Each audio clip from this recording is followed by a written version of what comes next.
జెరుబ్బాబేలు కూడా అలా ఆయన పూర్తి భారమంతా కూడా దేవుని మీద వేశాడు. కాబట్టి శక్తి చేత కాదు, బలము చేత కాదు, ఇది నా ఆత్మ వలననే జరుగును. జెరుబ్బాబేలు దేవుని మందిరం కట్టాడు. మరి నువ్వు కడుతున్నావా? దేవుని మందిరాన్ని కడుతున్నావా?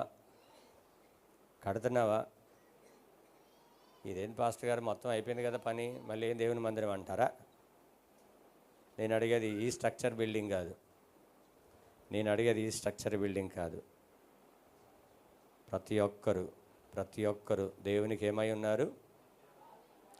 మీరు జీవము గల దేవుని 2 కొరింథీయులకు రాసిన పత్రిక 6:18 వచనం.